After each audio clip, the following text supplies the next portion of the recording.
What I'd like to see happen is, instead of holding this kind of sword of Damocles over the heads of the teachers saying, well, we're not going to do that this year, and we're not going to do it next year, we're not going to do it the year after. Why don't we look at the problems that are really confronting Eastern individually? And I have an analysis in the letter that I provided you that talks about rearranging the deck chairs when the ship is sinking. I think instead of rearranging the deck chairs, that is putting the teachers in different spots, what we need to do is plug the leaks.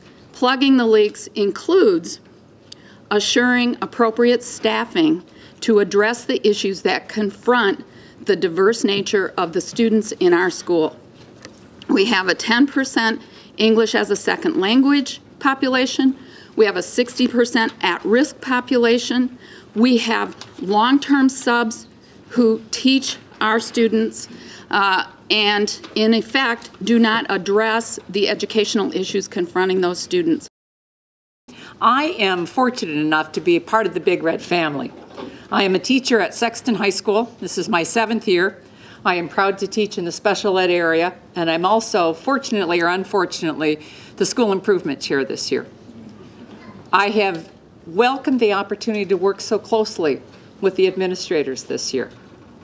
And I hope that that continues, because I think you have information that we can use to improve our joint efforts on behalf of our students. I've had a chance to look over the proposal, the latest iteration, and while I see many things in there, I'm concerned about 3 things in particular. We need support to improve student discipline. If students can't listen or attend or hear, the rest of the classroom can't learn. Number 2, we need new ways to involve our families. And families come in many different groupings. I have half-brothers, step-brothers, and full-blood brothers. I look like the family system in the Lansing School District. And I know how hard it is for single parents or widowed parents or grandparents to raise their children. But we need new ways to pull those people in.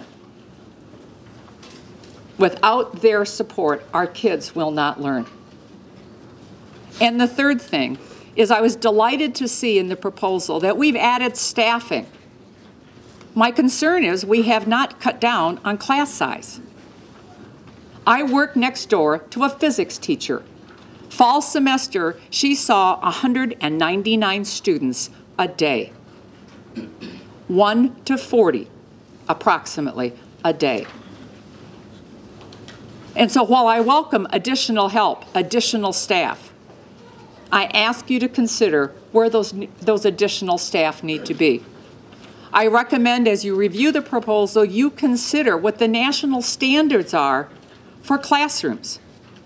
Lab staffing, classes of labs, the national standard is 1 teacher to 25 students. It is a safety standard. The original proposal did not have everybody on board, from schools, parents, and ultimately the students. I have attended recent meetings at Sexton, from Dr. Wallace's parent meeting, appreciate, the SIT meetings, and the PTSA meetings. When the ideas came from the bottom up, though, people were more accepting of plans instead of having it shoved down their throat. This wasn't just happening at Sexton either. I understand Eastern and Everett have been doing the same. And I applaud all those high schools for their efforts in thinking outside the box. As I was talking to a Sexton staff member just last night at a soccer game, I came to enjoy and participate for what Sexton has to offer for diversity, culture, and opportunities for my kids.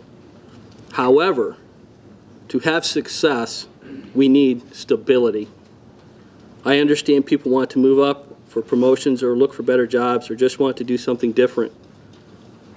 But I also know that J.W. Sexton has had 3 different principals and 3 different class structures in 3 years. That is not a stable environment. One of the things that concerns me a little bit is I see in the proposed costs a very large amount of the money that we're going to be spending is going to staffing. And that is somewhat of a concern on the part of people who are worried about budgeting, is to all the new positions that we're putting into the schools and putting into it. And that hopefully in some way we might be able to make better use of the money in positions that might not be quite so fancily named or expensively paid, that would help us be able to put more money into textbooks for children, which I know is a crucial part of the administration's plan, and teachers appreciate that, but that's an expensive item.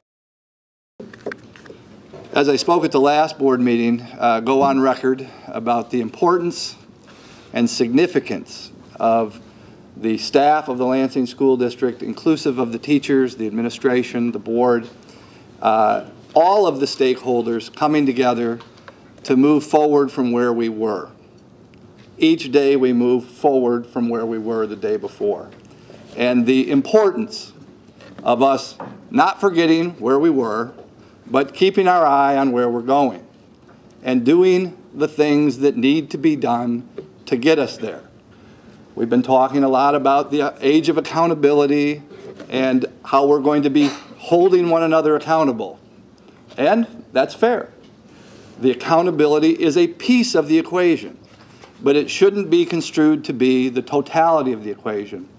In my opportunity this last week to have several conversations with lead administrators, but the most with Julie, so you owe her your great appreciation, I talked a little bit about what I 100% am in support of, and they're the initiatives that are detailed in the front of the report, which most of us will get through. When you read this document on page now 4 and 5, I believe, the 14 initiatives are spoken to, and those initiatives are very familiar to you as a board. They're familiar to our administrative staff, they're familiar to the teaching staff, and all of the other employees of the Lansing School District, because those are initiatives that are macro. We agree that these are things we need to do a better job at. And I'm hopeful and 100% in support at working arm in arm, hand in hand with our administration, our school board, our collective staff, in helping improve our district for the benefit of our children. It is essential, as has been stated repeatedly in the press, that we move forward in a progressive fashion. So, on behalf of the 1,100 teachers of the Lansing School District, we pledge our support to move ourselves forward in improving education for the children of the Lansing District. And we'll endeavor to work through this document and the documents that follow as it's amended as we move forward in order to continue the improvement of the Lansing School District's education for the children in this community. Thank you, Dr. Wallace and Vice President Rogers and members of the board.